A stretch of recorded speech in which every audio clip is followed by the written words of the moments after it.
Hello बच्चों, मेरे class में आज आप लोगों का स्वागत है। आज हम अपनी क्लास में पाठ 7 कक्षा 7 के तुलसीदास जी के द्वारा रचित रामचंद्र जी की बाल लीला के विषय में बताएंगे। चलिए जानते हैं। तन की दुति श्याम सरोरु लोचन कंज की मंजुल ताई हरे। तन माने शरीर, दुत माने चमक, श्याम माने सांवले रंग का, सरोरु माने कमल, कमल के समान सांवले रंग की शरीर की चमक, लोचन उनके नेत्र, कंज की मंजुल ताई हरे, कंज माने कमल की सुंदरता को हर लेते थे। रामचंद्र जी के शरीर सांवले रंग की शरीर की चमक, जो कमल के समान सांवले रंग की शरीर थी, और उनके नेत्र जो है कमल की सुंदरता को हर लेते थे। अति सुंदर सोहत धूरी भरे, और धूल में वो जब धूल से भरे रहते थे तो अत्यधिक सुंदर लगते थे। छवि भूरी अनंग की दूरी करे, और उनकी ये सुंदरता, उनकी ये छवि अनंग माने कामदेव को की सुंदरता को भी दूर कर देते थे।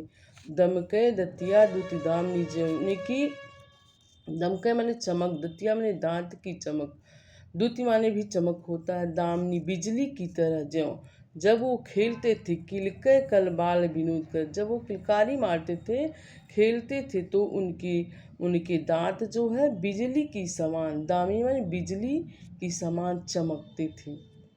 अवधेश के बालक चार सदा, तुलसी मन मंदिर में भी ऐसे। तुलसीदास जी कहते हैं कि ये अवध देश के, अयोध्या देश के 4 बालक सदा माने हमेशा तुलसी के मन रूपी मंदिर में विहार करते थे। जिस प्रकार से वो सुंदर लग रहे हैं, उनके बचपन की लीला का वर्णन किए हैं, उस प्रकार से ये अवध देश के 4 बालक तुलसी के मन रूपी मंदिर में विहार करते थे। आगे यहाँ वर्णन है, कबहू सस मांगत आर्य करे। और यहाँ वर्णन करते हैं तुलसीदास जी की, रामचंद्र जी उनके रामचंद्र जी अपनी माता से सस माने चंद्रमा, कभी जिद करके, आर्य माने जिद करके, कभी चंद्रमा को मांगते हैं। कबहू प्रतिबिंब में निहार, प्रतिबिंब माने उसकी छाया, कबहू उसकी छाया को देख कर, निहार माने देख कर डर जाते हैं। कबहू करताल बजाई कर नाचत, कबहू करताल माने ताली बजाकर, कभी ताली बजा कर के नाचते हैं। मातु सबे मन मोद भरे, और माता उन इस सब को देख करके, इस सब लीला को देख करके प्रसन्न होती हैं, हर्ष करती हैं।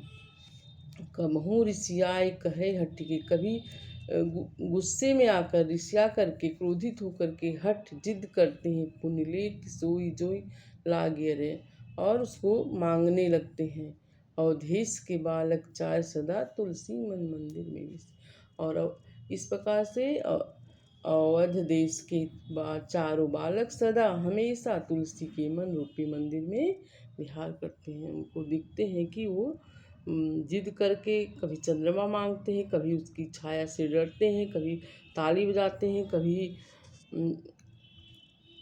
और ये सब देख करके उनकी माता प्रसन्न होती है। कभी जिद करके ऋषिया जाते हैं, तो कभी पुनः मांगने लगते हैं।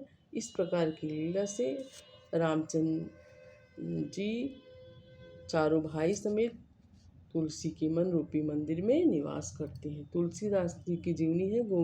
गोस्वामी तुलसीदास जी की जन्मतिथि, जन्म स्थान के संबंध में विद्वानों के मत अलग अलग हैं।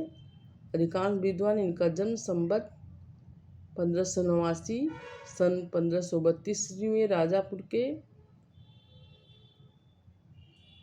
बांदा जिले के गांव में मानते हैं। ये हिंदी साहित्य के महान कवि थे। इन्होंने विश्व प्रसिद्ध महाकाव्य रामचरितमानस अवधी भाषा में रचना की है। विनय पत्रिका इनका अन्य महत्वपूर्ण काव्य है। विनय पत्रिका की भाषा ब्रज भाषा है। इनकी मृत्यु संवत 1680 सन 1623 ईस्वी में मानी जाती है। के लिए एक और कथन है, संवत 1680, 80 गंग के 30, सावन शुक्ल सप्तमी, तुलसी तजो शरीर। तो याद कर लेंगे तो इनकी जीवनी भी याद हो जाएगी, और इस पद को याद करेंगे और शब्दार्थ के साथ अर्थ जानेंगे। धन्यवाद।